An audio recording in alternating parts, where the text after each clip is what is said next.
My case study is on Catapult Creative Media Company, which is a digital marketing company in Baton Rouge. And so this is their little what's this called? Like symbol, name, logo. It's like a little thing shooting through Catapult. Okay, so the people involved, these are the people I interviewed. This is David Maples. He's the CEO / co-founder, and this is actually my sister. She's the head of accounts, Samantha. David Maples, I just have to say this real quick, kind of looks like Dr. Madison now. He's got like the long COVID hair and stuff. And when I interviewed him, it was like so funny. I want to take a picture so bad, but that's not very Judging by his age, me and him have midlife crisis hair. It's not pandemic hair. It's not pandemic crisis. So a little bit of background. Catapult was started as a web design agency by David and his wife, Virginia. And their mission is to help our clients reach their highest potential and meet their goals. And their phrase that they like to use is, let's launch this. Like they're catapulting their stuff out in the world. And so their progress and all the stuff that they've made all of a sudden just like got flipped upside down on March 22nd when Governor Edwards issued the stay-at-home order. And so they need to come up with like what they wanted to do because they obviously either had to close fully or work from home. And so their objectives were to meet with clients virtually, to keep a stable client to marketer relationship, to have a fully functioning staff while they're all at home, and to keep staff safe and healthy, both physically and mentally.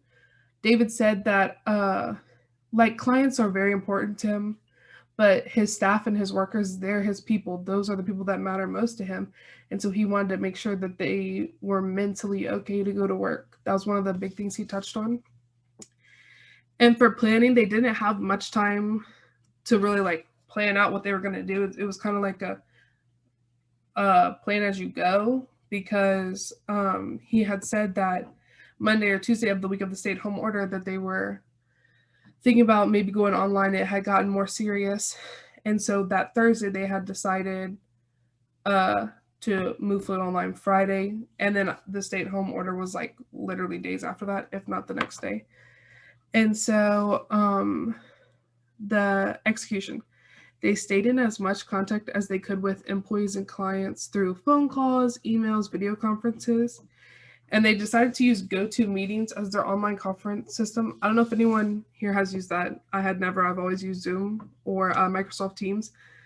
But actually lets you get into other people's computers, I believe. Samantha had said something like they could. I was kind of confused about this. They could like make a profit. They could like sell it to their clients and stuff to use, so that I don't really know how that works, but yeah. So they just decided to go with that instead of other things. Sure. And the employees ended up taking their computers home and set up home offices. So my sister, she took home her computer that day, her chair for good back support, she told me, and her phone from her office. And they actually had this app where you could put your work phone onto your regular like cell phone and it would ring and stuff, and then it would have like certain hours where you would get calls on your phone versus not. And so she used that for a while before actually going back to go get the work phone. And they also ended up giving a mental health day like just randomly during the pandemic, because David had said that it was hard, like it's hard to just like get up and do your work when you're like at your house, you're in your comfort zone. It's hard when there's all this trauma and horrible stuff that's going on. And so he met with his people and would like get updates from his staff and stuff to make sure everyone was doing okay. And he said like after big projects and stuff that they would launch on a Thursday, that Friday he would just give everyone off because of the hard work they had put in. So he wants to like incorporate a mental health day more often. They already did one though. And so the future of Catapult, they just want to keep expanding. Smith and David said that now they're not stuck in this Baton Rouge local market. They can hire people and they can get new clientele nationally. And that's what the big thing David was talking about in our interview was how even though he gets great candidates from Louisiana, he can now get like amazing candidates from all over. Another thing, me and Dr. Madison had talked about this during my review of my case.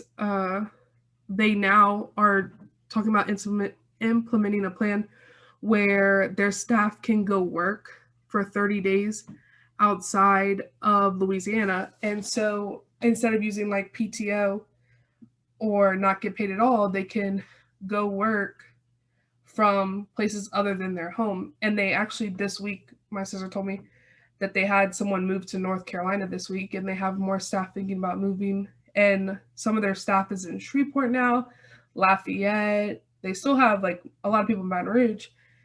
And they have downsized from 3 buildings to just 1 building now. And they're not sure if they will never be fully in-person company ever again. They want to continue this virtual aspect. Okay. I'm done. Oh, 1 minute? 1 minute to wrap up. Okay, so some of the key principles I saw was communication with publics is necessary, communicating with the staff and the clients, keeping that good client relationship, know your audience, know how your workers work, know how what your clients need. Timing is about catching the waves and riding the waves. Everyone was moving online. And something that Samantha had said was they had to actually help some of their clients move virtually because you've got all these people who don't know what to do. And then all of a sudden it's a stay-at-home order and you just gotta be at home. So yeah, that's my wrap.